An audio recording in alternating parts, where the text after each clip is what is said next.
Bien.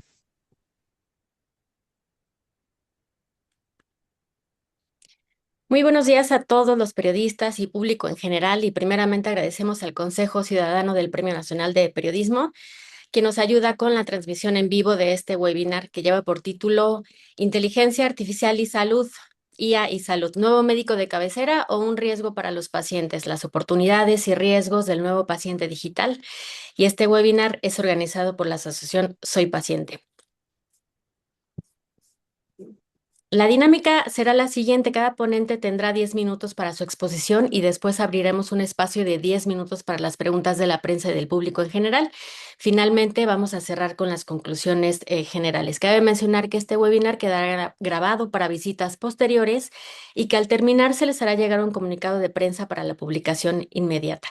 Para entrar en materia, tenemos con nosotros a 3 especialistas quienes nos ayudarán a comprender mejor la complejidad de este tema. Primeramente les presento al profesor Manuel Valencia Bastida. Él es maestro en negocios internacionales por la Thunderbird School of Global Management y tiene estudios de doctorado en administración por la Universidad de Texas de Austin. Actualmente está terminando su tesis en la especialidad de International Business del doctorado de Ciencias Administrativas del Darla Moore School of Business de la Universidad de Carolina del Sur en Estados Unidos y es profesor investigador de tiempo completo en el Tecnológico de Monterrey en Santa Fe. Además, tenemos al doctor Diego César Lerma Torres, que es médico cirujano egresado de la Universidad de Guanajuato, licenciado en desarrollo de software por el Instituto de Estudios Universitarios y máster en inteligencia artificial por la Universidad Católica de Ávila y MF Smart Education en España. Ahora se desempeña como profesor universitario en la Universidad de Guanajuato, donde lidera la transformación digital de educación médica. Por otra parte, tenemos al maestro Eduardo Bojorquez, director de Transparencia Mexicana, que es egresado de la Universidad Nacional Autónoma de México, donde cursó la licenciatura en Ciencia Política y Administración Pública. Además, cuenta con estudios de maestría en Estudios del Desarrollo por la Universidad de Cambridge en Inglaterra. Actualmente se desempeña como director ejecutivo de Transparencia Mexicana y es vicepresidente de la Alliance for Integrity en México y a lo largo de su trayectoria ha participado en distintos espacios de gobernanza y cooperación internacional, entre ellos el Consejo Directivo del Pacto Global de las Naciones Unidas en México y el Consejo Nacional de las Áreas Naturales Protegidas del Gobierno de México. Además, contamos con la participación especial del doctor Luis Fernando Hernández Lezama, quien es presidente de la organización Soy Paciente. Y para comenzar, vamos a dar pasos a unas palabras de el doctor Luis Fernando Hernández Lezama, quien nos va a hablar un poco de la introducción de este tan importante tema. Adelante, doctor. Muchas gracias, Anita, y bienvenidos todos nuestros ponentes. Muchas gracias por ceder su tiempo, por su generosidad para participar con nosotros en este evento. Soy paciente en este momento, digamos que se aleja un poco de la visión de los derechos de los pacientes, pero no tanto, sino que lo ve desde una perspectiva nueva. Este es un tema de una enorme, enorme relevancia, tan relevante que el Papa León XIV, en su nueva encíclica, Magnifica Humanitas, acaba de referirse precisamente al tema de la custodia de la persona humana en tiempo de la inteligencia artificial. Y hay una razón particular en esto. La gran pregunta de las neurociencias siempre ha sido, ¿qué nos hace humanos? Y parece ser que la respuesta va hacia el tema de la complejidad de las células nerviosas y su organización. 90.000 millones de células dentro de nuestro cerebro, organizadas en núcleos, circuitos, redes y capacidades de reorganización y aprendizaje, pues parece ser que es lo que nos diferencia de otros organismos vivos. Esto indiscutiblemente pone de relevancia un tema de la inteligencia artificial, que es el tema del aprendizaje profundo. O sea, las redes neuronales que se plantean, evidentemente, son redes que eventualmente desarrollan su propio conocimiento y su propia organización. Bajo ese concepto es esta pregunta: ¿serán humanos? ¿Firmarán los diagnósticos? ¿Firmarán? ¿Reconoceremos legalmente que firmen peritajes? ¿Reconoceremos legalmente que firmen prescripciones? O sea, ese es el camino por un lado y el reto por el otro lado. La Unión Europea, como saben, tiene un reglamento específico al respecto y ha dejado de reconocer a la inteligencia artificial como un software para reconocerlo como una infraestructura estratégica. Bajo este esquema, no sé si el siguiente paso es que las redes sean el hardware y entonces esto los convierta verdaderamente en una especie intermedia entre esto, absolutamente ligado a los derechos humanos. Así que el tema que nos atañe, la visión de los especialistas que escucharemos sin duda, además de todo, será el estado del arte de un área en la cual todos estamos expectantes y todos estamos esperando saber más cosas al respecto. Perdón. Otra vez, bienvenidos. Muchas gracias a los participantes por su asistencia y muchas gracias a los ponentes por su generosidad y por compartir con nosotros sus conocimientos y sus reflexiones.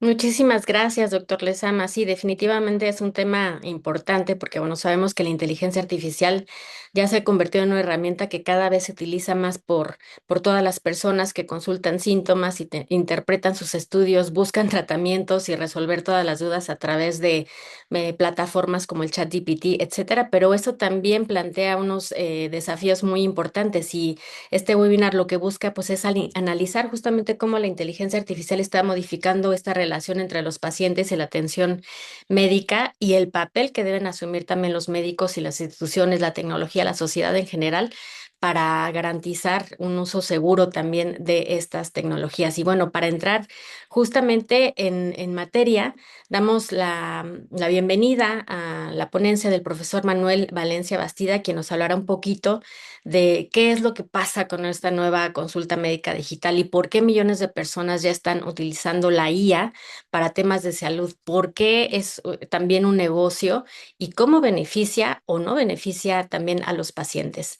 Adelante, maestro Manuel. Gracias, qué amables. Muy buenos días. Buenos días. Un gusto estar con ustedes. ¿Quiere que comparta la presentación? Sí, si eres tan amable y vamos ahí cambiando de diapositivas. Y sí, efectivamente, digo, es un tema sumamente moderno y actualizado, el de la inteligencia artificial en la industria del cuidado de la salud.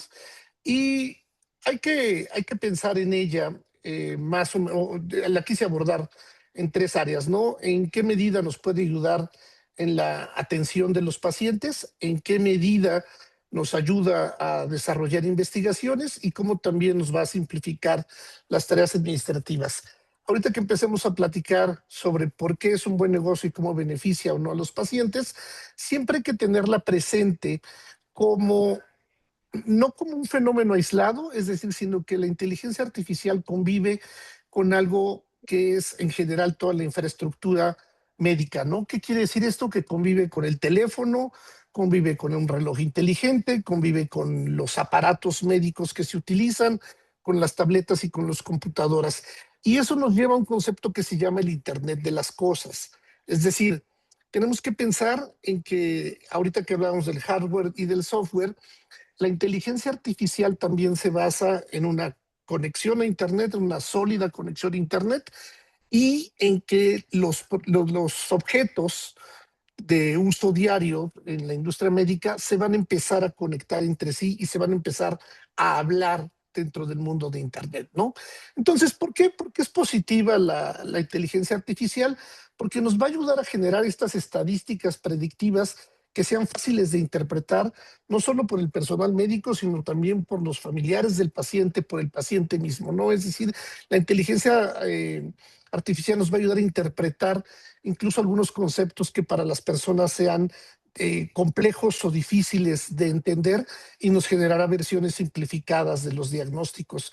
También nos va a permitir una atención personalizada que se puede comunicar con los dispositivos de los pacientes, es decir, con una aplicación que estemos usando gracias a alguna empresa de la industria farmacéutica que sea la que provee el medicamento, y que se conecte con un aparato que se utilice para un diagnóstico y le brinde información al reloj del paciente, que sea un reloj inteligente, que le mande mensajes por WhatsApp, por recordatorios, y que también le aparezcan incluso alertas en su televisión, en su tableta, es decir, que se empiecen a comunicar los diferentes aparatos con los que el paciente convive.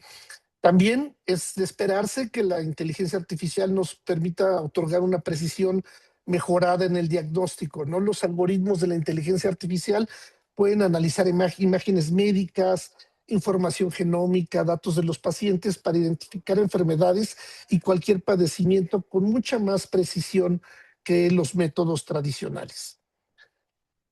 El, eh, También se espera esta reducción y optimización de costos, que quiere decir que evitaremos pruebas innecesarias o procedimientos innecesarios, dado que vamos a construir no sobre la historia del paciente, sino la experiencia que tenga el médico y el grupo de médicos que estén abordando algún padecimiento, ¿no? También va a predecir la demanda del equipo médico, que eso es crucial, en el sentido de que también evitaremos la sobresaturación tanto de los hospitales como del uso de algunos laboratorios, porque vamos a poder establecer calendarios mucho más precisos respecto a la utilización del equipo médico, y cruzarlo con la necesidad de los tratamientos de parte de los pacientes. Va a promover también la atención preventiva, porque podemos generar esta interacción ni siquiera con los pacientes, sino con la población en general, de tal manera que hoy registros como historiales de vacunación vengan ligados a nuestra CURP y vengan ligados a nuestra identificación digital, y todo esto se empiece a comunicar de tal manera que si alguien empieza una dieta, un programa de reducción de peso, a cuidar más su salud, deja el tabaco, todo esto se empiece a registrar en estos sistemas de inteligencia artificial, de tal manera que vaya guiando a los pacientes y a los no pacientes, insisto, ¿no? O sea, también en materia de prevención. Nos va a reducir los costos en los tratamientos de enfermedades crónicas o que tengan un estado de avance relevante, porque nos va a permitir también generar ese análisis de datos e identificar pruebas y procedimientos que estén desarrollándose en el cuidado de un paciente. Algunos ejemplos de la inteligencia artificial en la atención médica van a estar centrados en esta eficiencia y productividad, ¿no? Que se reduzcan los errores humanos, que las tareas administrativas sean mucho más eficientes, es decir, que los pacientes tengan que esperar menos y puedan agendar o incluso cancelar sus citas, y puedas generar listas de espera que te permitan el trabajo administrativo mucho más eficiente para que fluya más el trabajo, y evidentemente reduzca los tiempos de espera. Entonces también todas estas calendarizaciones que hoy existen nos van a permitir generar ejemplos como estos, ¿no? Es decir, una agenda de citas automatizada, de tal manera que se tenga un asistente virtual 24 horas y que empiece a generar estas reservaciones sin necesidad de esperar a que llegue la mañana o el inicio del día para los médicos. Todo el tema de procesamiento y facturación que vaya ligado al historial del paciente, a la administración de sus pólizas de seguros y qué beneficios le otorga ese seguro, y que se generen verificaciones automáticas de la vigencia de las pólizas, de que apliquen los pagos, de que caigan la llegada de algún medicamento, y por supuesto también la administración de historias clínicas, de tal manera que hasta el seguimiento que vaya haciendo el paciente que se genere de manera automática. Más ejemplos, la simulación de una cirugía en realidad aumentada, por ejemplo, ¿no? Es decir, que se reúnan los médicos tratantes y con casos médicos documentados que estén en el historial de la inteligencia artificial, puedan ellos simular las cirugías, las intervenciones para tener diversos puntos de vista, diversas opiniones. Cirugía guiada con imágenes que se interpreten los estudios en tiempo real, generando visualización y orientación al momento, tanto de los asistentes y auxiliares en la cirugía como de el médico que está interviniendo.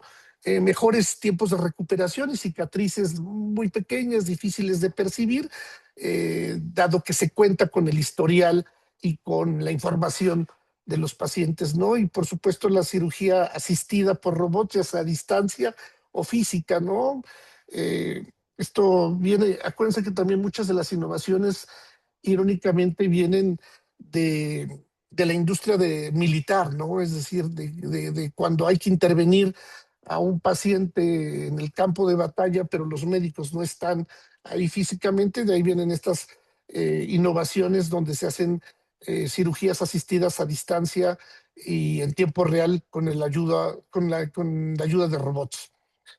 Y también tenemos optimización de ensayos clínicas que les permitan a los médicos estratificar a los pacientes e interpretar y analizar datos inmediatos, eh, no solo por los médicos, insisto, sino también por el público, ¿no? Es decir, la familia del paciente, los que luego quieren opinar y dar su punto de vista respecto a qué tan mal está el paciente, pero no tienen necesariamente toda la educación y toda la información, sino también la inteligencia artificial nos va a poder proveer de esas guías, ¿no?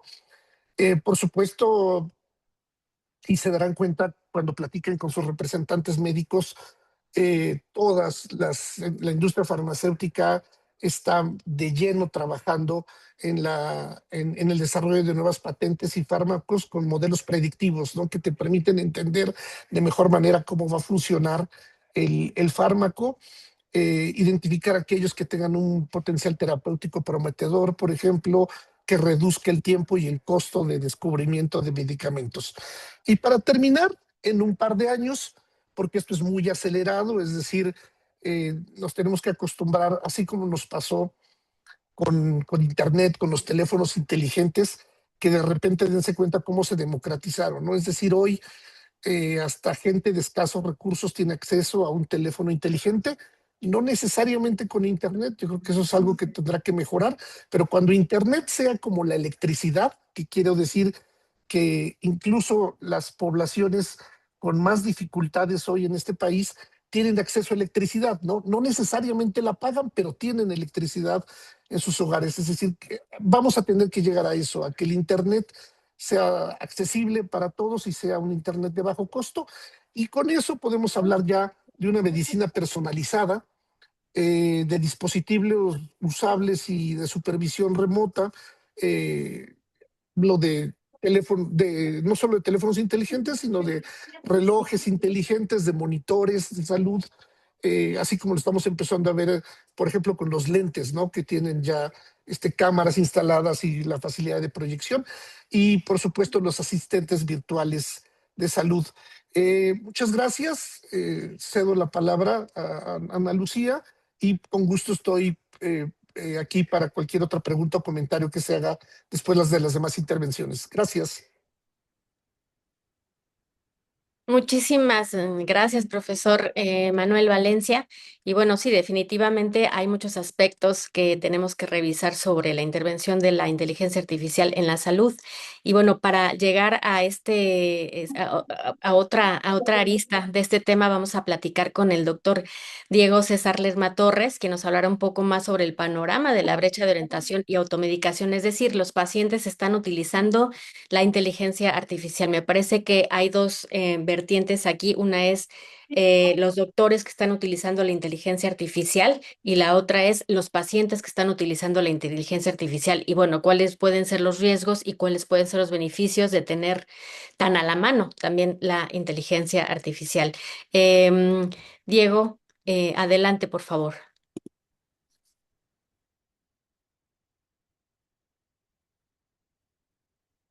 Bien. Hola, Listo, hola. perdón. No hay Eh, problema. Es un tema muy interesante y es algo que muy pocas veces se aborda. Yo como médico empecé a tomar en serio la inteligencia artificial cuando me llegó un paciente pediátrico y me comentó que estaba utilizando ChatGPT, un niño de 7 años, para preguntarle qué hacer cuando su papá le pega a su mamá. Es decir, no estamos hablando de cosas menores, no estamos hablando de preguntarle generalidades, no estamos hablando de preguntarle qué como mañana.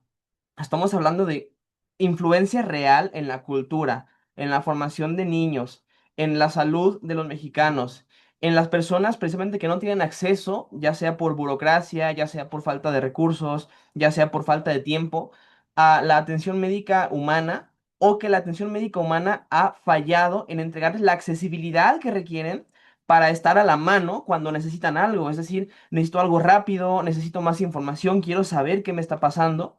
Y es una parte clave cuando hablamos de empoderamiento del paciente, que es un tema que también se ha dejado de hablar últimamente, y es básicamente el paciente no debe ser un receptor pasivo de indicaciones. Es decir, el paciente no debe decir, ok, yo me tomo mi pastilla y ya cumplí, sino que el paciente idealmente debería poder decir, yo tengo diabetes, yo debo saber qué es la diabetes, yo debo saber qué me corresponde a mí como paciente en mi estilo de vida, en mis hábitos, qué me corresponde a mí en cuanto a buscar mejores tratamientos, nuevos médicos, nuevas atenciones para hacer algo al respecto y yo saber qué hacer con mis indicadores.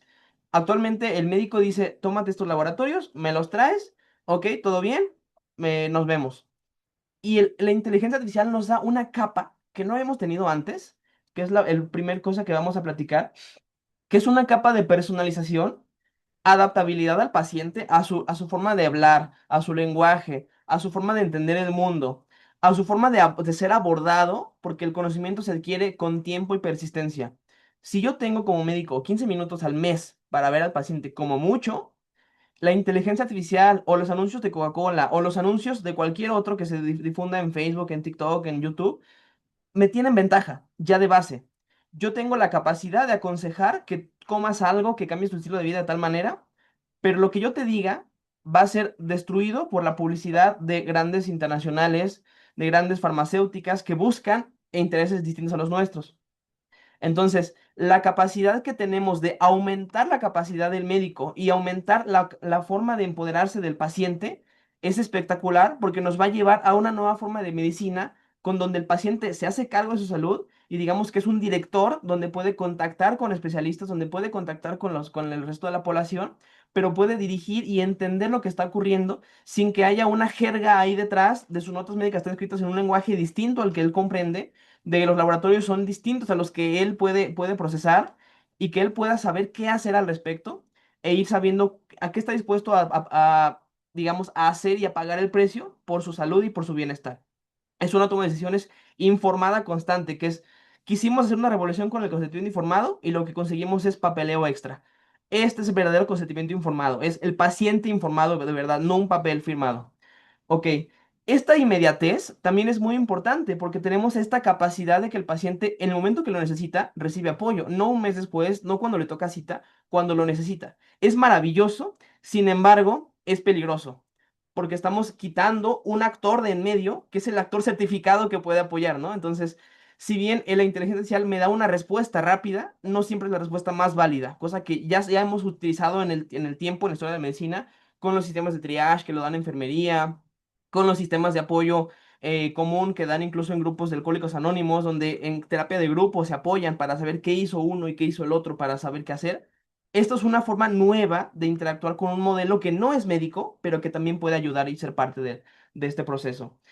El soporte emocional simulado, es decir, a veces el humano no tiene la paciencia, el médico humano, ya sea por el tiempo o ya sea porque tiene otros intereses, también otras cosas que hacer, no tiene la paciencia para explicar al paciente por décima vez lo mismo, para asegurarse de que el paciente entendió lo que está ocurriendo, para que el paciente si pregunta algo que parece tonto, hay un sistema que no está juzgando, que está validando y que está dando alternativas. Es decir, yo te otorgué un medicamento, este medicamento te genera efectos secundarios o te genera un sabor incluso que no es agradable y puedo sustituir eso por otro medicamento. Puedo sustituir eso por alimentación distinta para que suplementes eso. Ese tipo de cosas suele ser La búsqueda de alternativas para encontrar la alternativa que mejor le va al paciente es algo que no hacemos por falta de tiempo.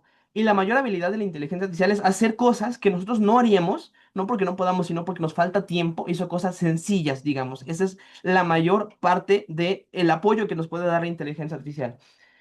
Estamos en una época del doctor Google hipervitaminado.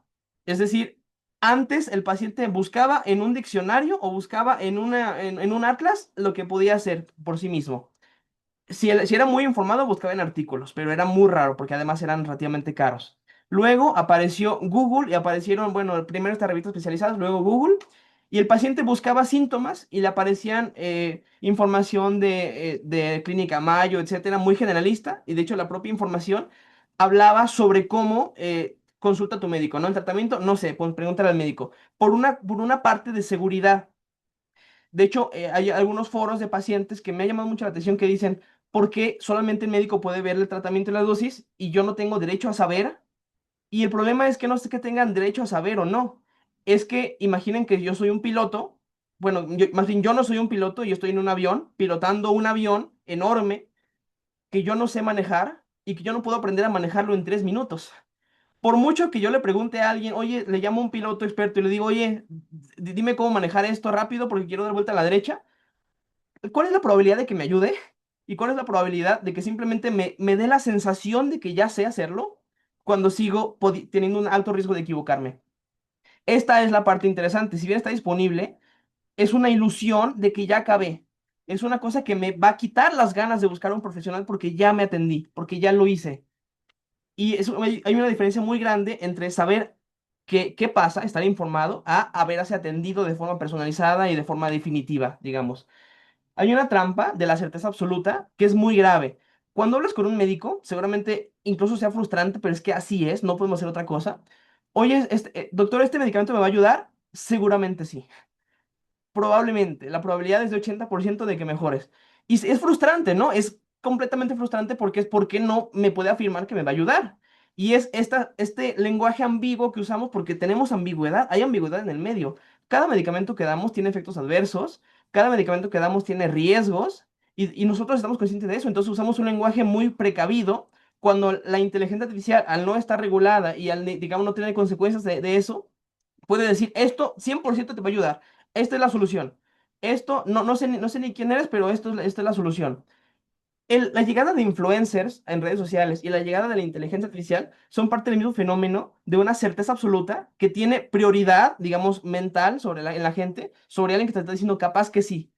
Entonces, esto también es una diferencia muy, muy grave y muy importante de la inteligencia artificial como un sistema que puede sesgarte para pensar que es incluso más inteligente que el médico, cuando más bien el médico está siendo más inteligente al ser precavido, que esto es algo muy, muy, muy curioso.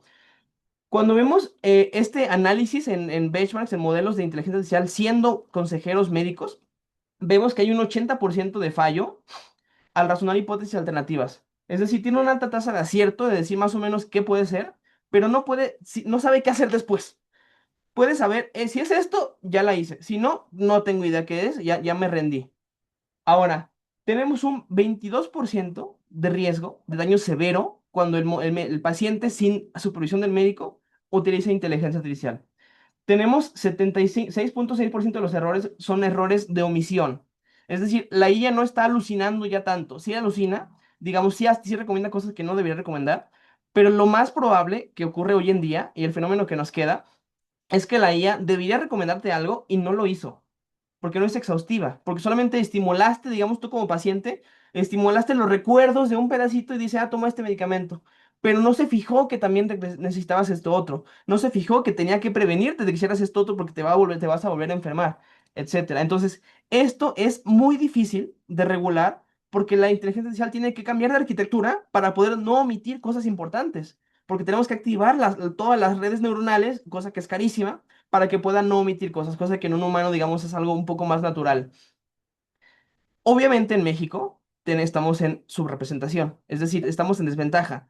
Si yo le presento a un médico experto 800 radiografías de chinos y una radiografía de un mexicano, y sabemos que son diferentes por genética, por ambiente, por lo que epidemiología, etcétera, la probabilidad de que acierten chinos es altísima y la de mexicanos es bajísima. Eso ocurre con la inteligencia artificial. Están entrenados con bases de datos chinas, estadounidenses, indias, europeas, pero los datos mexicanos han sido cerrados históricamente y todavía están cerrados y no se han aportado. Y ahora hay dos preguntas aquí. La pregunta es, ¿cómo hacemos para que no estemos subrepresentados? Es decir, que los mexicanos tengamos, digamos, nuestros datos sean representados y puedan acertar sobre nuestros diagnósticos, que son distintos a los diagnósticos que tendría un estadounidense, digamos, en un suburbio importante. Y la otra cosa es, ok, queremos con todo nuestro corazón que los modelos conozcan a nuestra población. ¿Y qué pagamos a cambio? Le damos los datos del IMSS a OpenAI, a Microsoft, le damos los datos del IMSS a Google y que tengan toda la información de salud para luego venderla a aseguradoras y que no te den seguro, venderlas a bancos y que digan, esta persona tiene alta probabilidad de muerte, no le presto nada. Es riesgosísimo el uso de datos de salud y es una estira y afloja constante entre la salud que puede tener una persona y lo que le puede beneficiar y el uso malicioso que se le puede dar a los datos, cosa que hace peligrosísimo el entregarle datos de salud a empresas de tecnología. No estamos hablando ya de empresas de medicina que están siendo grandes. Las empresas de tecnología como Google, Microsoft, quieren ser la nueva empresa de salud sin tener idea de salud. Quiero entrenar modelos que a fuerza bruta aprendan cómo dar salud y esto no se puede así, no funciona. En la historia de la medicina no ha funcionado. El futuro de la medicina es un médico aumentado. Un médico aumentado que pueda traducir con inteligencia artificial lo que dice a que el paciente lo entienda y pueda seguirlo aplicando en su día a día. Una modificación en conducta constante, ya sabemos cómo modificar la conducta con algoritmos de YouTube y de Facebook, etcétera. Podemos fomentar que el paciente sepa hacer eso y lo ayude y tener un cuidado longitudinal. Todo el tiempo un acompañamiento constante que pueda beneficiar al paciente. La automatización es maravillosa, pero imagínense un mundo en el que ya todo el trabajo está tomado. ¿Qué hacen los humanos? Lo que nos queda es el humanismo. Digamos, los trabajos que van a tener más potencia van a ser el de activistas, el de gestores comunitarios, el de profesores, el de cuidadores. Esta es la parte que también nos toca a los humanos, que es la parte más potente que nosotros hemos históricamente hecho como hobby, pero podría volverse el estándar de la humanidad. Sería todo. Muchísimas gracias. Pueden encontrarme aquí en mis redes sociales y espero que les haya gustado. Muchísimas gracias, doctor Diego. Definitivamente muy importante e interesante todo lo que está sucediendo y las cosas, las consecuencias que puede llegar a tener también a un futuro que incluso creo que todavía es muy pronto para medirlo. Vamos a continuar con la participación del maestro Eduardo Bojorquez, que es director de Transparencia Mexicana, que nos hablará un poquito de, pues justo lo que representa la salud digital, de tener una salud digital responsable ya que estamos viviendo en esta era, y cómo construir justo un uso seguro y confiable de la inteligencia artificial en la salud. Adelante, maestro Eduardo. Gracias, Ana Lucía. Gracias a Luis Fernando, como siempre, por la invitación. Pero sobre todo, algo que no saben Diego y Manuel es que esta sesión especial de Yo Paciente se gestó en otra que tuvimos sobre transparencia, datos y privacidad, Diego, que tú acabas de subrayar el tema de privacidad. Y curiosamente, ¿no? Aunque tocamos la transparencia de los precios, por ejemplo, de los servicios médicos, lo que despertó el mayor interés de los medios de comunicación, me corregirás, Ana Lucía, fue este tema justamente que se planteó. Entonces, primero, gracias Luis Fernando, Ana Lucía, por la apertura, porque yo me acuerdo que les dije, nos vamos a tener que ver muchas veces, aunque nos acabamos de conocer, y aquí estamos. Y creo que vuelvo a repetir la fórmula. Las muy buenas presentaciones de Manuel y de Diego ilustran que este es un tema que tiene muchísimas aristas y que vamos a tener que trabajarlo como se trabaja el sushi, ¿no? Primero se corta en postas y luego vamos a tener que ir entrando a los distintos ángulos sin perder la visión de conjunto, ¿no? De lo que estás haciendo con el tema. Entonces, pues gracias, Diego, gracias, Manuel, porque creo que han puesto los dos extremos, ¿no? Del espectro, ¿no? Por un lado, sí, la maravilla de la eficiencia, o sea, creo que todos estamos de acuerdo en que aquello que permita eficientar procesos es bienvenido, ¿no? Reduce costos, puede democratizar servicios, etcétera. Pero del otro lado, y perdónenme que lo resuma así, pero es solo para ilustrar el espectro, Diego, está el problema de la eficacia, que no es lo mismo que el de la eficiencia. Se parecen muchísimo esas dos palabras griegas, pero no son iguales. Y creo que del otro lado está realmente el preservar la salud, ¿no? Creo que ese es el poner al paciente al centro, poner a la persona humana, ¿no? Que es la receptora de todos estos esfuerzos de eficiencia como prioridad uno, ¿no? De lo que estamos construyendo. Y no creo que vaya a ser fácil resolverlo. Voy a solamente poner, Ana Lucía, diría yo, unos tweets así apenas nada más para abrir boca, ¿no? De algunos temas que tenemos que tener presentes. Primero, lo deben saber muy bien Manuel, Diego y seguramente muchas de las personas que nos acompañan. La inteligencia artificial no es una tecnología. Creo que es muy importante detenernos y entender eso. La inteligencia artificial hoy ya es un agente, por eso se le llama agente de inteligencia artificial. Eso quiere decir que tiene un grado, ahorita todavía es muy limitado, pero creciente de agencia, es decir, de no tener que depender de un humano para hacer ciertas cosas. Eh, yo creo que hay que detenernos ahí porque seguimos discutiéndolo en muchos espacios como un tema tecnológico. Y esta, seguramente Diego lo sabe, porque veo que a qué ha leído y dónde está ¿no? En las conversaciones. Esta es la primera vez en la historia de la humanidad donde un humano no controla la tecnología. ¿Sí? Siempre hemos tenido tecnología. Pónganse del lado que quieran, hayekianos, marxistas, la tecnología siempre ha sido un factor. Pero el punto importante es que esta vez no estamos hablando de tecnología, estamos hablando de agentes. ¿Sí? Que tienen y que van a tener cada vez mayor capacidad, no solo de procesamiento de información, sino de aprendizaje. A lo mejor podemos discutir por muchas horas qué se entiende por aprender en la inteligencia artificial, pero eso quiere decir que cada error que detecta lo vuelve a reprocesar y lo vuelve a reprocesar. Cada desacierto va reduciendo, lo que decía Diego, ¿no? El tema de las alucinaciones o el tema de error. Entonces, día con día se está reduciendo el margen de error y se está incrementando la precisión. Los seres humanos no tenemos esa posibilidad ni con el postdoc, ¿no? Podemos ir al postdoc, podemos hacer 6 postdoc y no necesariamente reducir nuestro grado de precisión por las razones que ya planteaban tanto Manuel como Diego, ¿no? Que son límites que tienen que ver con otras consideraciones que no son de eficiencia, sino que son éticas, morales, ¿no? O de principios o de otros temas. Voy a poner solo un ejemplo que circula mucho para que no se nos olvide que la diferencia entre agente y tecnología. El año pasado le piden a ChatGPT que resuelva algo que tiene un filtro para robots, ¿no? Que es lo que ustedes habrán visto seguramente muchas veces, que es esa pantallita que aparece y que te dice, yo no soy robot y dime cuántas motos hay en las fotos o ¿no? Captura este número casi imposible de capturar, ¿sí? Esa es una frontera para que no entren robots a las páginas y realmente sean humanos, ¿no? Es una frontera que está cambiando, pero que todos hemos visto, por eso lo uso como ejemplo. Entonces le piden a ChatGPT, que en principio no puede leer, no puede ver, porque tiene una limitación, y está diseñado para evitar eso, que cruce una de estas fronteras. Entonces lo que hace ChatGPT, creo que todavía era el 4, ¿no? Le contrata a un humano para que lea lo que está ahí. Hay una aplicación en los Estados Unidos que se llama Chores. Si fuera mexicana le hubiéramos puesto mandaditos.com, ¿no? Pero digamos, es una aplicación donde tú contratas a una persona para que cumpla una pequeña acción en tu nombre.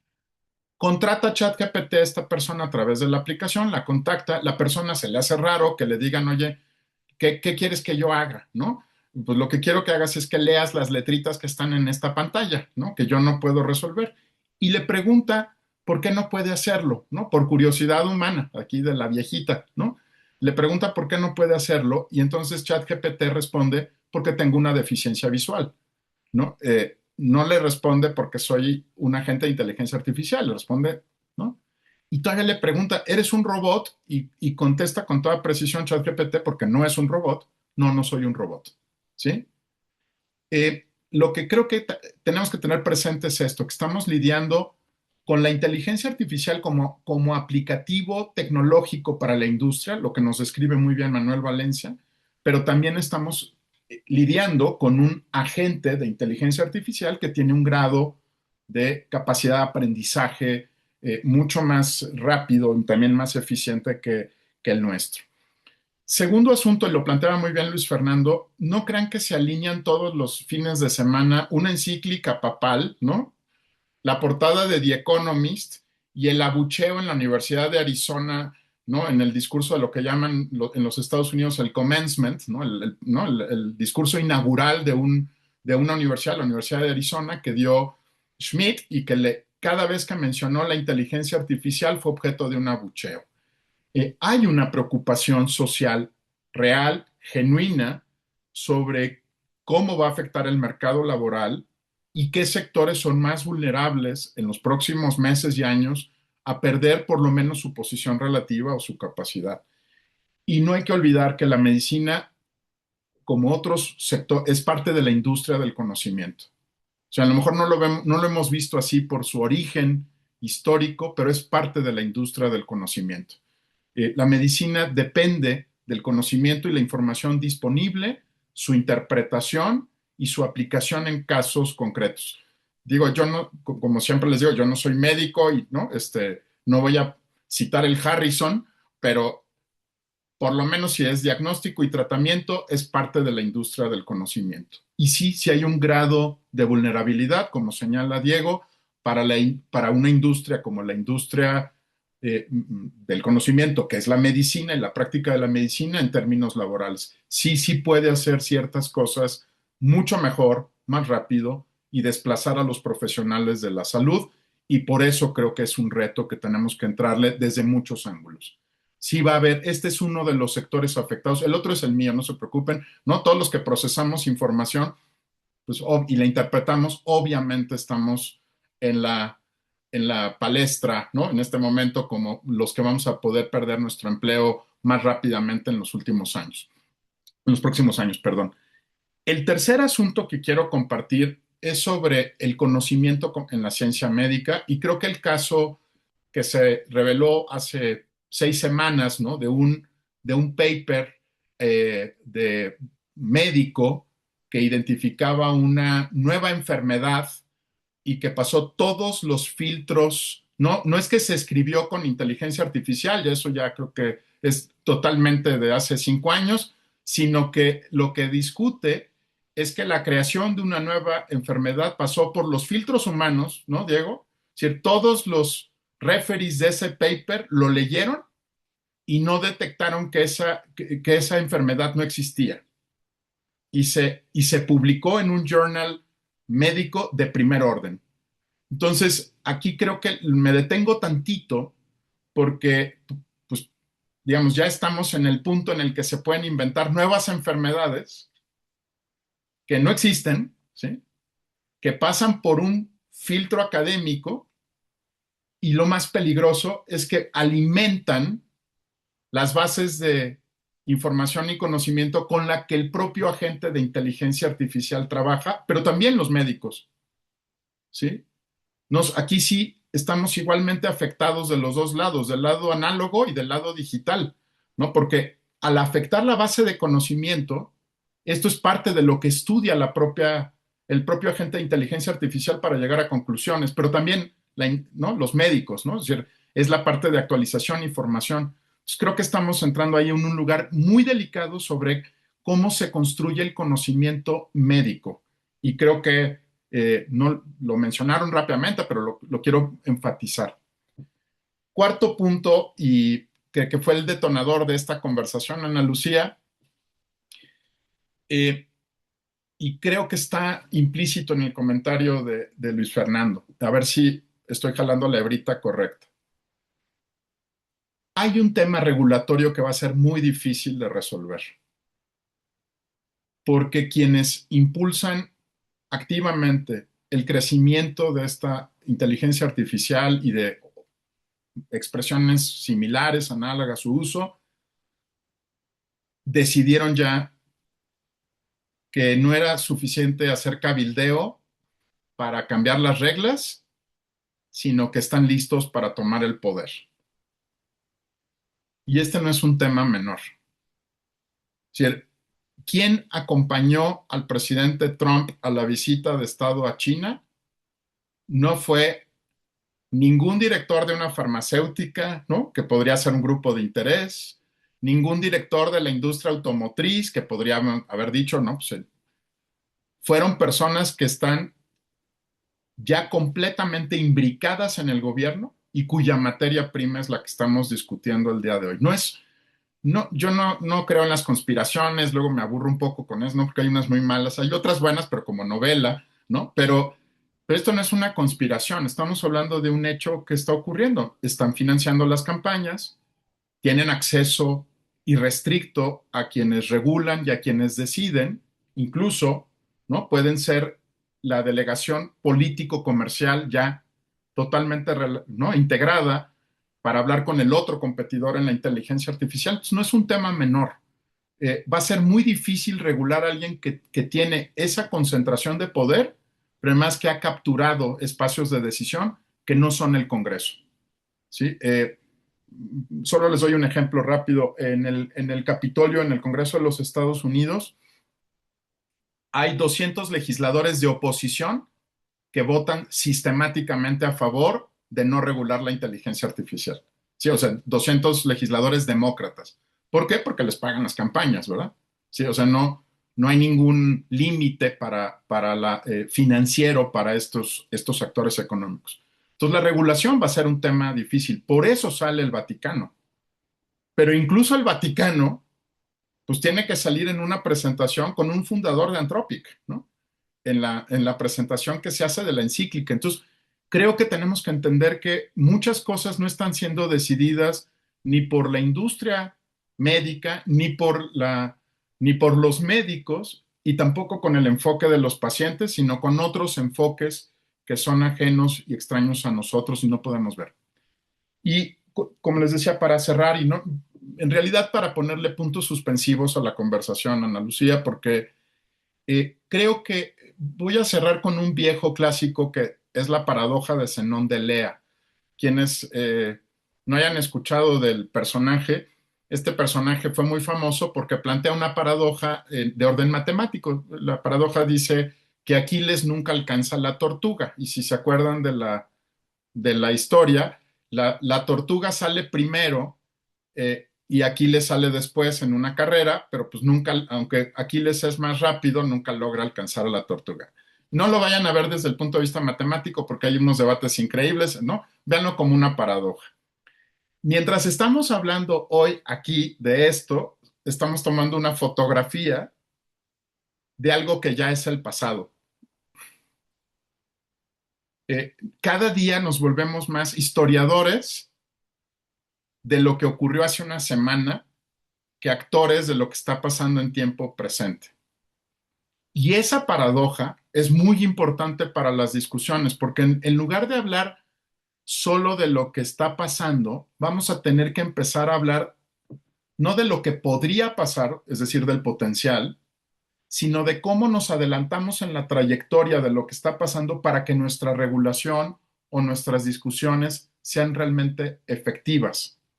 Porque si no, lo que va a pasar es que vamos a encontrar evidencia y confirmación de lo que nos guste o no nos guste, pero en algo que ya está en el pasado. Sé que suena súper filosófico, pero a diferencia de otras conversaciones, aquí vamos a tener que hacer un esfuerzo genuino por adelantarnos, ya no les digo 10 años o 15 años, no estoy hablando de prospectiva, sino adelantarnos unos meses para que nuestras conversaciones no queden en automático desfasadas por la propia velocidad de lo que está ocurriendo.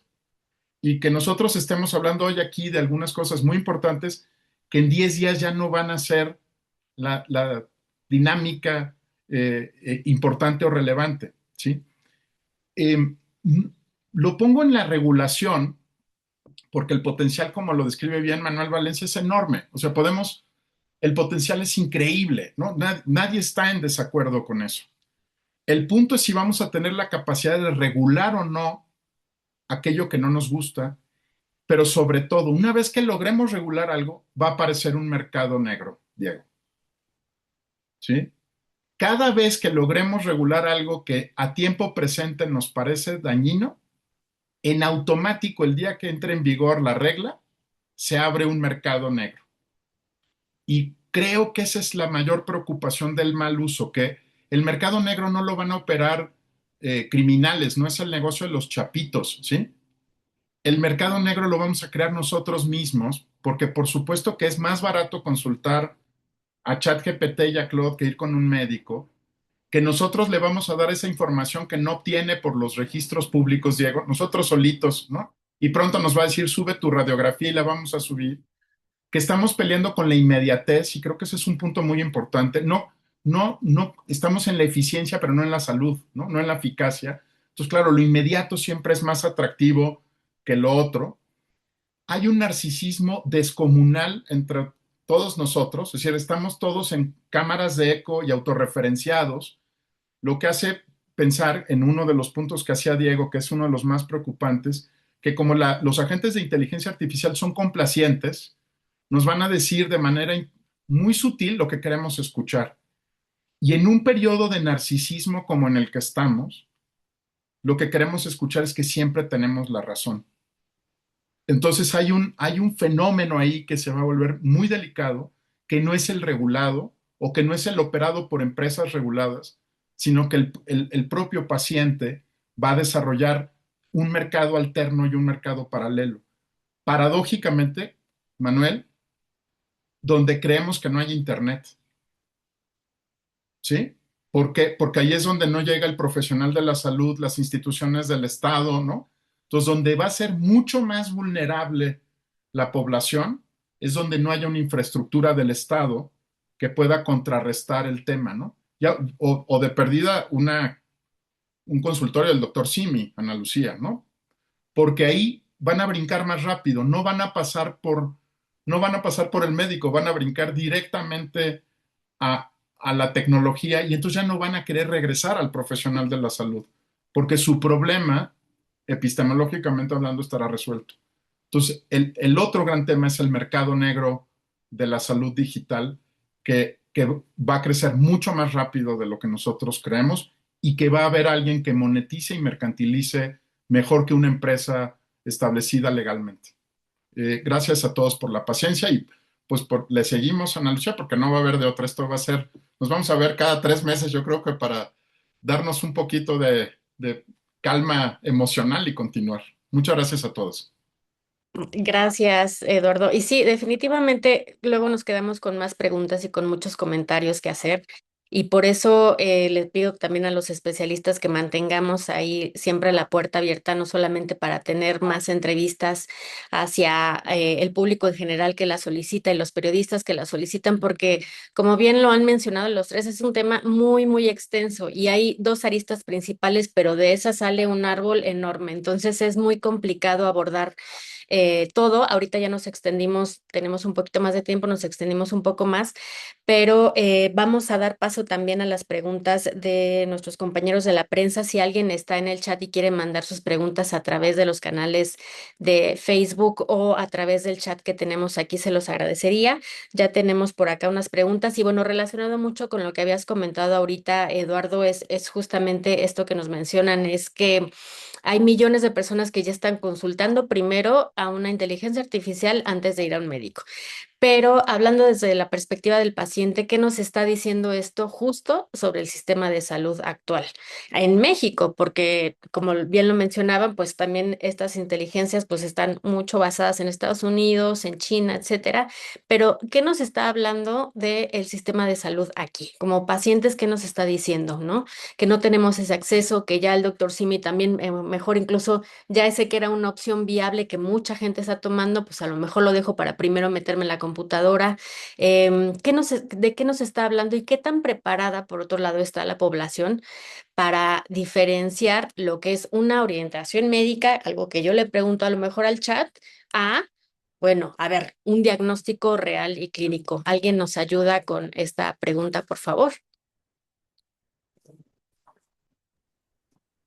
Sí, claro. Em, Hay una diferencia muy grande que es la exhaustividad y la capacidad que tiene el médico de dudar. Hay dos principios básicos de la medicina que aprendemos apenas tocamos un hospital, y lo aprendemos también a la fuerza, a la mala, que es, lo primero es no dañar. La probabilidad de que un medicamento dañe a alguien es altísimo y es más probable siempre dañar que ayudar. Cualquier sustancia es tóxica a la dosis correcta, pero casi ninguna sustancia es curativa a ninguna dosis. Entonces es muy pesado y muy difícil manejar toda esta ambigüedad. Y el segundo principio que aprendemos es, ante la duda, abstente. Es muy importante y creo que se nos ha olvidado muchísimo. Y la inteligencia artificial no se abstiene. Ante la duda, un médico, imagínense un médico que dice, yo no sé, pero déjate, doy algo aleatorio, sería el peor médico del mundo. Pero la inteligencia artificial no sabe y te da algo aleatorio. Esta falta de regulación es una injusticia, digamos, para el paciente, porque parece que ya está resuelto su problema cuando no lo está. Si tenemos según los lineamientos de COFEPRIS, cuando tú publicas cualquier cosa relacionada con salud para pacientes, estás altamente regulado para evitar publicidad falsa, ¿no? No puedo decir soy el mejor médico del país si no tengo evidencia que lo diga. No puedo decir este medicamento es el mejor para esta enfermedad porque no es cierto.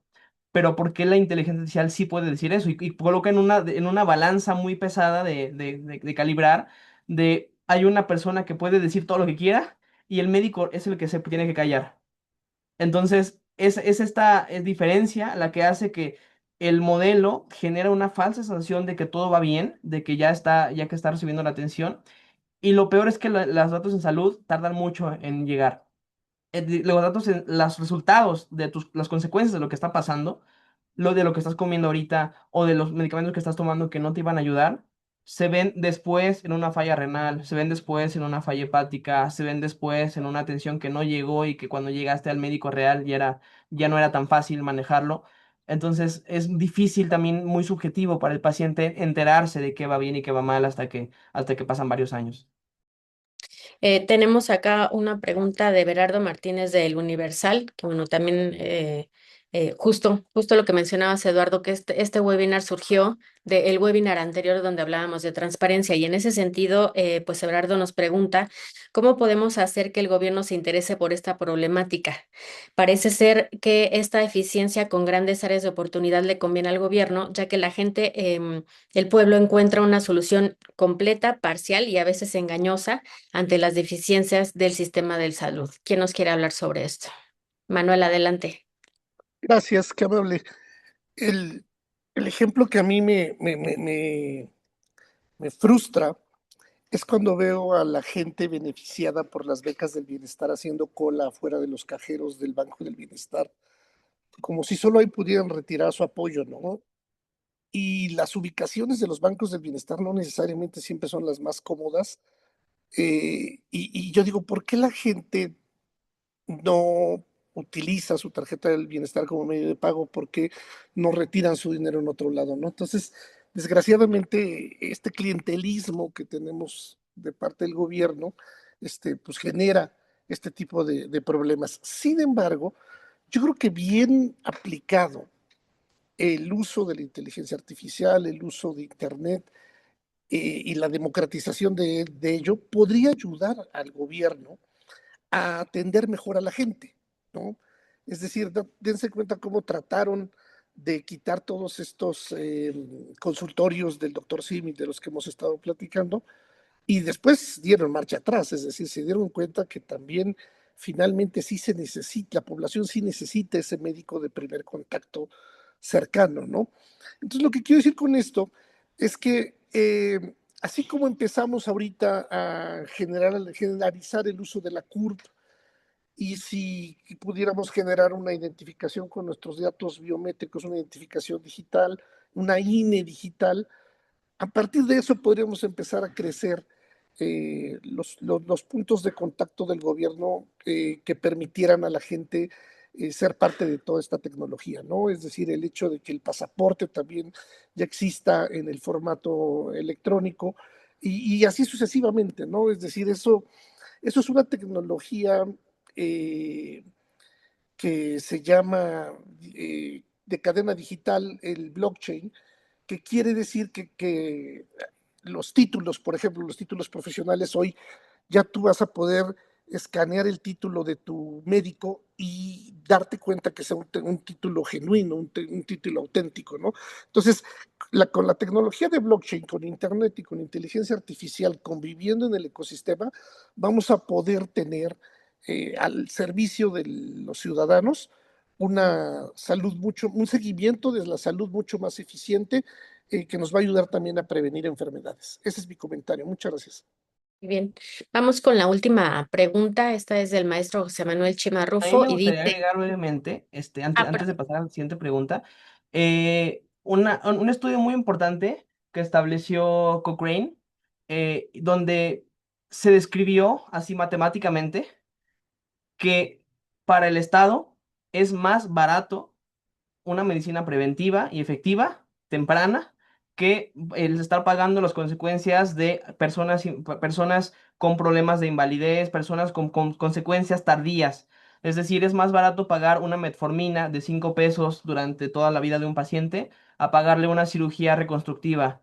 A hacer un intervencionismo cardiológico porque se está infartando, o a que, digamos, que a edad temprana tenga un infarto y quede inválido y tenga que el Estado manejar ese riesgo, ¿no?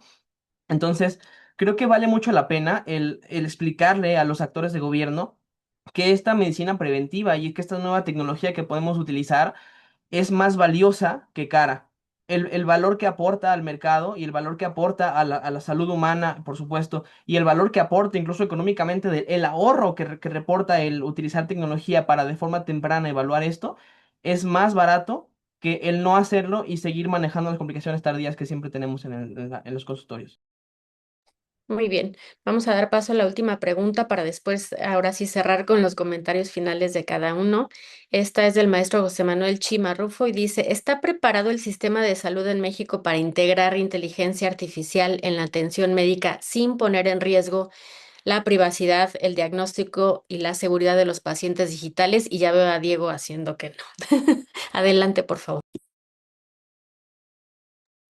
Bueno, no sé si quiera responder Eduardo, que él es experto en esto, pero si no estamos listos ni para la evaluación, el registro telefónico por hackeos masivos, no soy yo para contarlo ni ustedes para saberlo, pero el IMSS ha sido hackeado múltiples veces en los últimos años y cada vez es más fácil, digamos, cometer delitos digitales. Y la salud humana es de los campos más difíciles de regular porque son los campos más riesgosos de que alguien los tenga. No estamos listos, no estamos listos, no tenemos datos digitalizados, es decir, ni siquiera eso. La primera etapa es tener infraestructura, tener computadoras, tener electricidad, internet. No tenemos computadoras de internet en varias partes del país. La segunda etapa es tener infraestructura, tener computadoras actualizadas y disponibles para utilizarse y para conectar las comunidades. No tenemos eso todavía, ahí vamos todavía. La tercera cosa es digitalizar, es decir, un expediente físico en un rancho, en una comunidad, es muy difícil que luego pueda utilizarse para entrenarse o incluso pueda enriquecerse. Si alguien escribió algo mal, yo no puedo darme cuenta y no puedo supervisar que escribió algo mal porque está escrito en físico. Si podemos digitalizar y hacer un sistema interconectado, podemos utilizar las tecnologías que habló Manuel sobre la Internet de las cosas, podemos utilizar las regulaciones de las que habló Eduardo. Entonces se vuelve más eficiente este sistema. Y el siguiente es y el entrenamiento de modelos y la capacidad de infraestructura para utilizar estas herramientas en nuestro beneficio sin que caiga en manos de terceros no autorizados. Cosa que en todas esas capas tenemos déficits que hay que ir resolviendo poco a poco. Muy bien, muchísimas gracias. Ahora sí ya nos fuimos un poquito largo, pero les voy a pedir a todos que lleguemos a las conclusiones finales y mucho pensando también en que hay muchas personas y que compartimos esta información con los pacientes, que son quienes se meten en su celular, quienes se meten a la computadora a preguntarle algo cuando se sienten mal o cuando a lo mejor no tienen para pagar un hospital o cuando a lo mejor les dieron una cita en meses para hacerles un estudio, etcétera. Les agradecería que me compartieran sus conclusiones y que si tenemos oportunidad de hacer un volumen 2 de este webinar, lo hagamos porque parece que quedaron ahí muchísimas cosas. Adelante con su conclusión, maestro Manuel Francisco Valencia. Gracias, qué amables. Eh, Alguna vez escuché a un político decir esta frase y él decía, vamos bien, pero viene lo mejor. Entonces, lo que quiero decir con esto es que tenemos que estar listos para aprovechar en beneficio nuestro la inteligencia artificial. Es inminente que está aquí, y creo que tenemos que pensar en ella en un ecosistema integrado, ¿no? Guardando las proporciones como hoy usamos Internet, es decir, nos costó trabajo entender cómo hacer dinero con Internet, ¿no? A las empresas, a las personas, a los médicos. Hoy, un médico entiende que tiene que usar Internet a su favor y WhatsApp y llenar de información a su paciente, ¿no? Entonces, quiero usar esta analogía para decir que nos vamos a acoplar a la inteligencia artificial. Aún hay muchas preguntas por responder. Sin embargo, tenemos que pensar que esto va a suceder muy rápido, mucho más rápido de lo que sucedió la migración hacia la televisión, donde dejáramos de ver un canal y utilizáramos streaming, por ejemplo, ¿no? Mucho más rápido de lo que sucedió la adopción de Internet y los teléfonos inteligentes y entender que se hablan entre sí, ¿no? Entonces, tenemos que estar listos para estos avances tecnológicos. Hay mucho que nos permite explorarlo. Yo veo en la industria farmacéutica, en los laboratorios, varios esfuerzos por educar tanto a los pacientes como a los médicos respecto al uso de la inteligencia artificial. Entonces, mi recomendación es que nos mantengamos abiertos y curiosos. Y creo que ese será un buen camino y tiene que ser en beneficio de los pacientes, de la salud y del bienestar de todos. Gracias. Muchísimas gracias. Adelante, doctor Diego Lerma, con tu comentario final. Claro, con gusto. Em, el uso de inteligencia artificial es maravilloso. Y voy a hacer ahora yo referencia a un ingeniero que decía, los modelos de lenguaje son geniales hasta que dejan de serlo. Es decir, funcionan y funcionan y funcionan, y si 8 de cada 10 veces lo hacen maravilloso, pues nos da la ilusión de que va bien, ¿no? Y que dejamos de revisar. Pero en el momento en el que ocurren esas 2 veces, es catastrófico. Tener una persona parece hasta un reto lógico, de una persona que te va a decir 8 verdades y dos mentiras, no funciona como médico.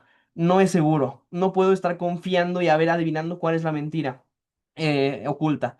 Entonces, no vale la pena el riesgo. Y nosotros les diremos, seremos los primeros, seguramente Manuel, Eduardo y yo seremos los primeros en decirles, ya está listo, ya es seguro, pueden usarlo. Pero decía el autor del libro Artificial, Mariano Sigman, nadie se enoja de que los perros no hablan.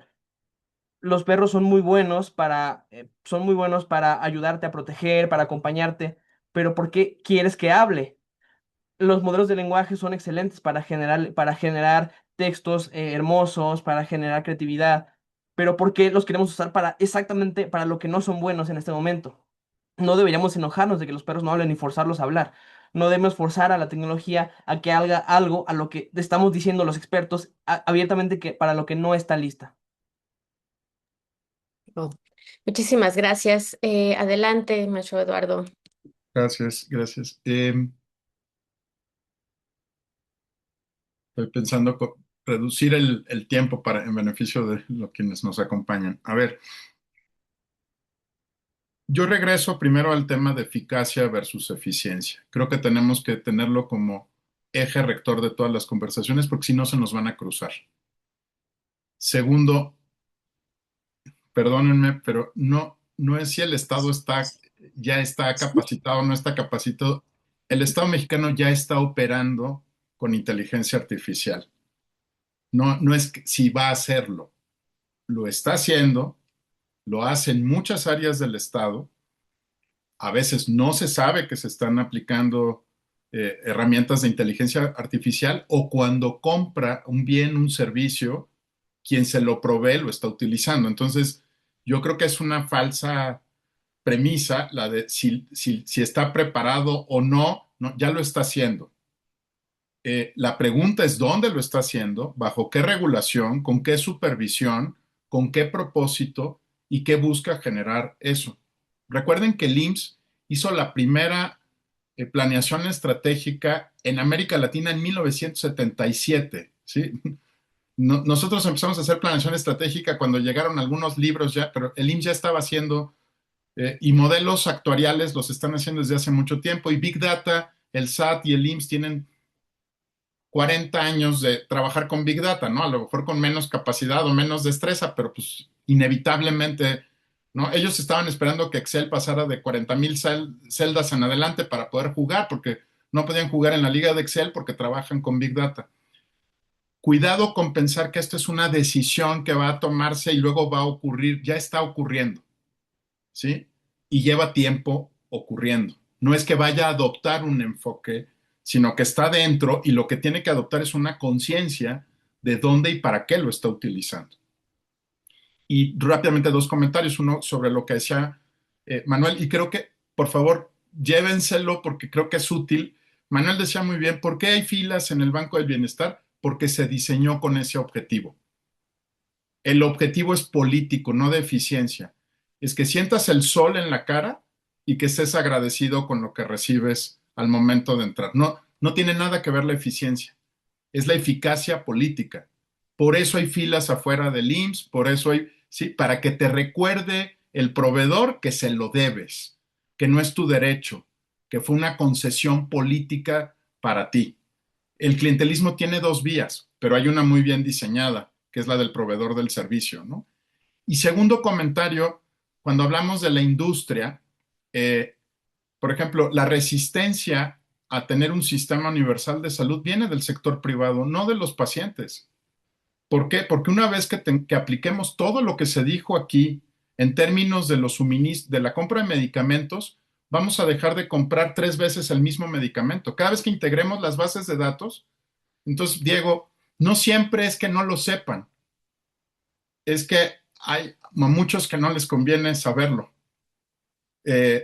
Porque en el momento en que se sepa y que se integren los sistemas con una sola clave universal, entonces no vas a comprar en el sector salud, por un lado, las mismas claves, en el IMSS las mismas claves y en el otro lado las mismas claves. Entonces no es un asunto de conciencia, sino de economía política. Por eso puse el ejemplo de quien acompañó a Trump a China, porque a veces pensamos que es un problema de eficiencia y no lo es un problema de economía política.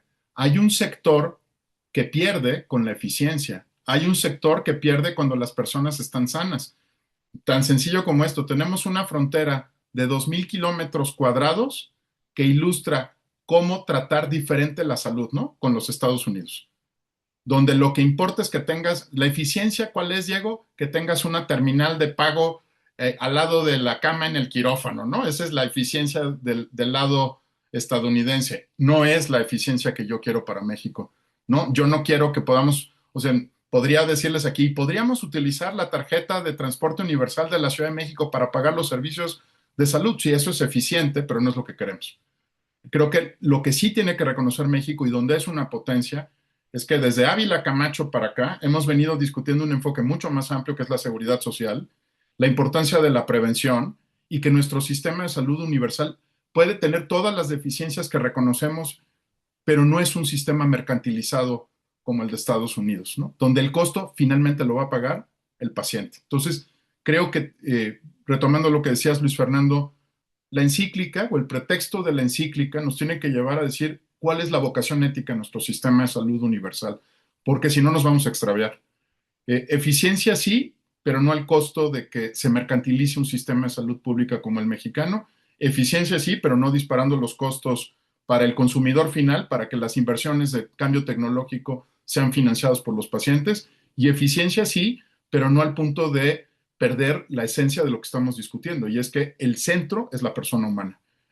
Y en eso creo que a veces nos apantallan, ¿no?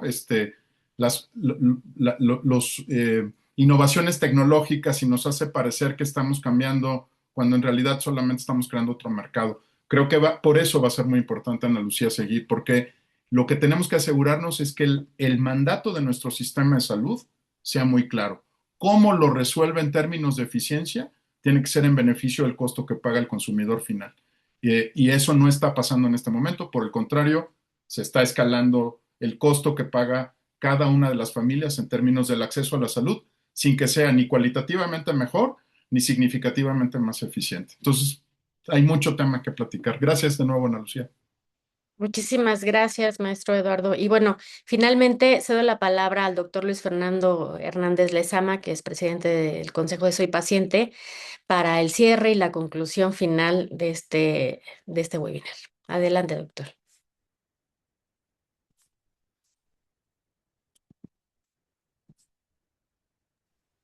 Creo que ahí está. Listo. Muchas gracias, Ana Lucía, por la conducción y muchas gracias a los tres por su participación.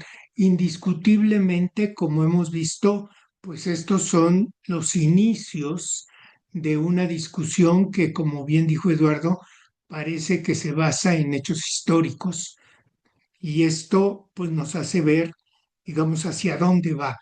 Coincido totalmente, digamos, con los tres planteamientos en el sentido de, por un lado, desde el punto de vista médico, algo que estamos viendo y que es un riesgo es que se modifique el sistema de clasificación de enfermedades.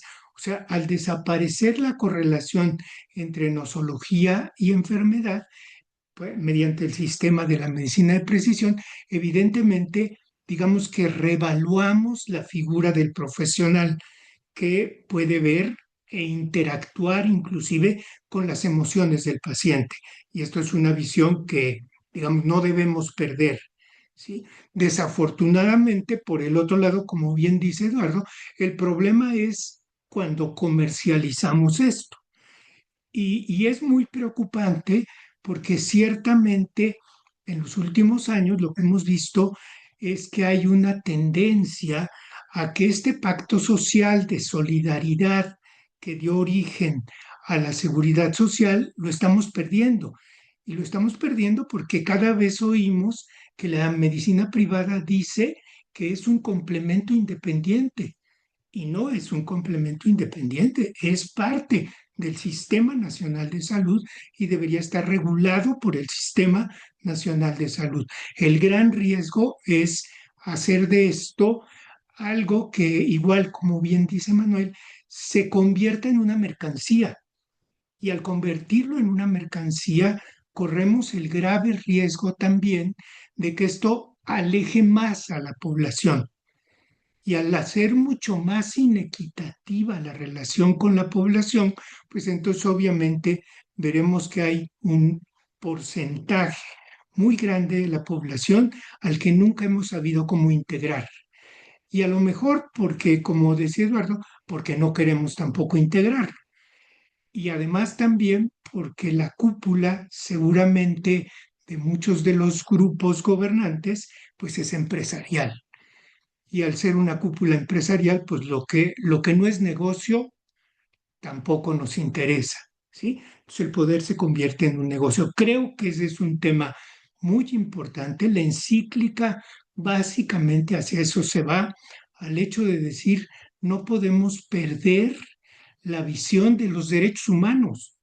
O sea, no podemos hacer que esto se convierta en un sustituto en aras de la eficacia para hacer que los derechos humanos se olviden y entonces pues te vayas con tu pago y te vayas con tu golpe porque al fin y al cabo te resolví el problema.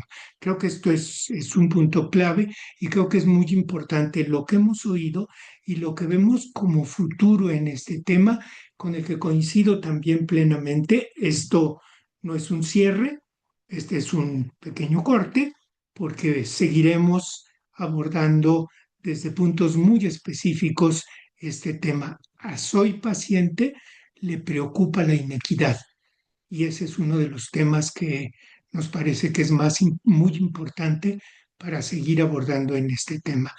Otra vez, muchas gracias por su generosidad, por su disposición a compartir sus conocimientos con nosotros y gracias, Ana Lucía, por la conducción. Gracias a todos por asistir, por dedicarle parte de su tiempo a esto y consideren que Soy Paciente, pues es un servidor para que a través de ustedes hagamos llegar a la mayor cantidad posible de población un poquito de esta visión sobre lo que son sus derechos y sobre cómo acercarse y a quién acercarse a conocer más sobre estos temas. Muchísimas gracias, doctor. Y bueno, pues sí, queremos agradecer nuevamente a los ponentes por su conocimiento, por su tiempo, así como a la prensa y al público que nos acompañó, obviamente también al Consejo Ciudadano del Premio Nacional de Periodismo por apoyo y difusión. Y obviamente queremos comentarles que este programa completo va a estar también a través de YouTube para que lo puedan volver a revisar. Y en breve también enviaremos un comunicado de prensa con la información más relevante de este webinar. Y bueno, nos vamos reflexionando sobre este tema que ya pues forma parte de nuestra vida diaria y que además pone de manifiesto, como nosotros siempre lo hacemos, que el paciente debe de mantenerse en el centro de la conversación. Les agradecemos muchísimo y quedamos abiertos también a entrevistas y a realizar una nueva versión de este webinar para continuar con el tema y con muchos otros que también nos interesan en Soy Paciente. Les agradecemos mucho y hasta la próxima. Gracias, hasta luego. Hasta luego, muchísimas gracias. Gracias por todo. Hasta luego.